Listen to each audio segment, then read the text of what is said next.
Hey guys, welcome to Running Amok Off Grid. It's early morning and everyone's ready for their breakfast. Let's go and see what the pigs are having today. Cereal grains are a great feed source for pigs and are best utilised when they've been cracked, rolled or soaked. We feed boiled cracked sorghum to our pigs. This is actually a whole sorghum, which is okay. We use it when we can't get the cracked sorghum because the tough protein wall may inhibit some absorption of nutrients. The cracked sorghum cooks faster, goes further and delivers nutrients more efficiently. Sorghum is rich in vitamins and minerals like B vitamins, magnesium, potassium, iron and zinc. It's also an excellent source of fibre, antioxidants and proteins, and you can see here just how well it measures up against other grains that are even more popular. In your own kitchen, it's a great rice replacement. It is 75% carbs, but it's low GI. It's considered a superfood, it's drought resistant, and it thrives in hot weather. So if you live in a place like we do, it may be a great fodder crop. And it's purely a lack of awareness of its amazing properties that is the reason that it's not as widely used as rice in the home. It makes great porridge, a salad addition, biscuits, soups, and you can even pop it like popcorn. We give our pigs sweet potato to graze on throughout the day, and we make sure they have fresh grass by moving around their electric fencing regularly. If you're primarily giving sweet potatoes to your pigs, you'll need to add a protein supplement to create a balanced meal. Even the little piglets munch on the raw sweet potato, as do our horses, Betty the cow, the dogs, the chickens, and the texture of the raw sweet potato is great for scraping the lining of the bowel and reducing worm infestation. When Betty, our Jersey cow, was in milk, we also supplemented the pigs with some full cream milk when we had extra, and being a Jersey cow, even after sharing with the neighbours, we had extra milk quite often. So this is what we feed our pigs. They're in excellent condition, they get lots of exercise because they have large enclosures, and we're happy to say that we definitely give our pigs a life they love.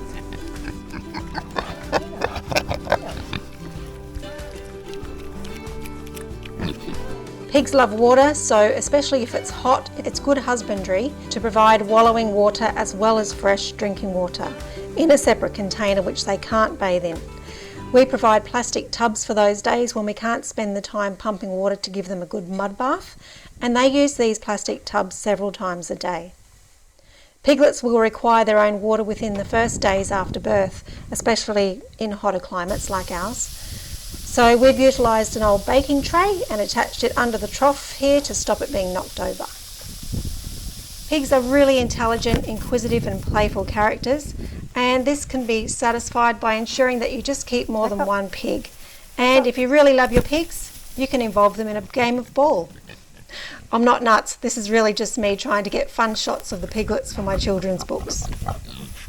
Stick around, and in a moment I'm going to share with you our new secret dietary addition that our pigs love, or should I say frenzy over, and that completes their very natural, well-balanced and very inexpensive diet. We also implement a regular worming regime, so choose a broad spectrum wormer and follow the directions on the pack.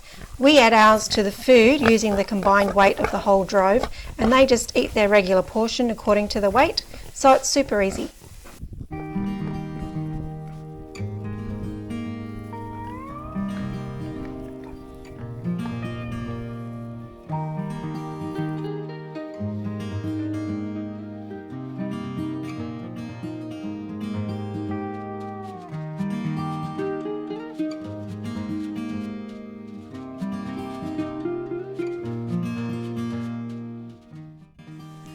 This is the bravest piglet, and this is where her story began, teaching children about the beauty of being different and how our differences allow each of us to shine.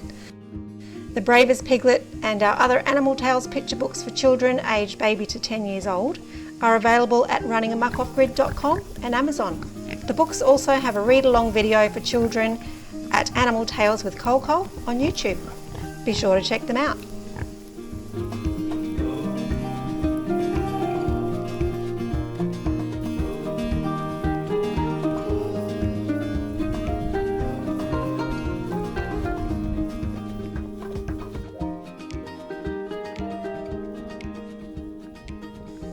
I have to admit that moving pigs using electric fencing can be challenging. However, it does make for happier and healthier pigs and more fertile ground. We usually have pumpkin growing after each move, so we do feed pumpkin to our pigs as well, since most of our pumpkin is actually planted by them. As you can see, this spot is well overdue to be moved. It is well eaten. We're in a bit of a dry spell at the time of filming this, and so it hasn't taken them long to eat their way through this grazing cell. The pigs are closed in for a very short period of time to prevent them escaping, and they're quite happy to wait it out.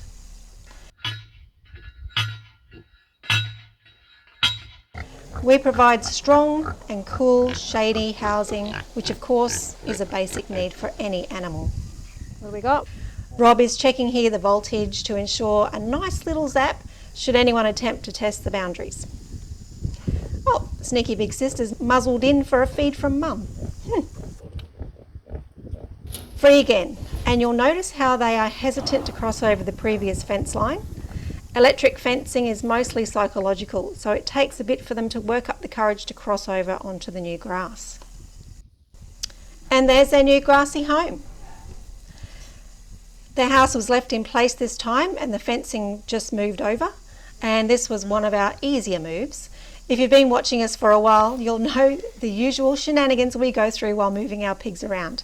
And if not, I'll link some videos at the end for your entertainment. There, now they can enjoy the new grass.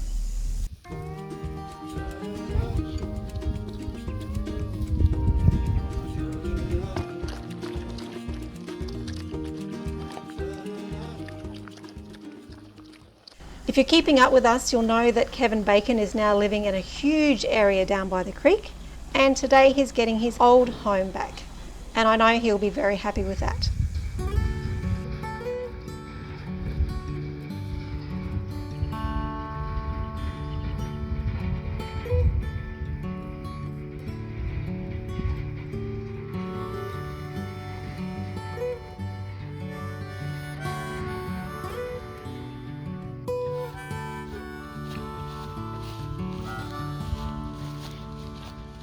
Hey mate.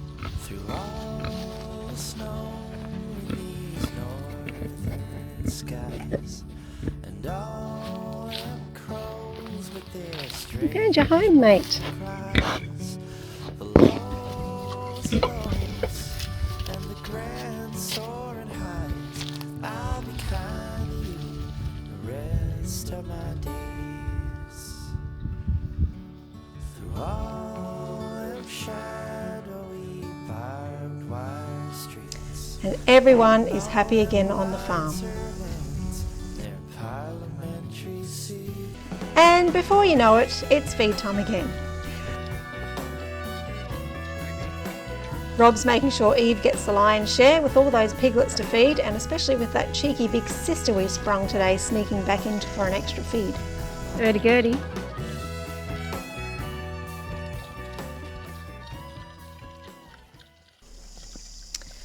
And here's someone else who loves sorghum, our two little fostered chicks thriving in the sun.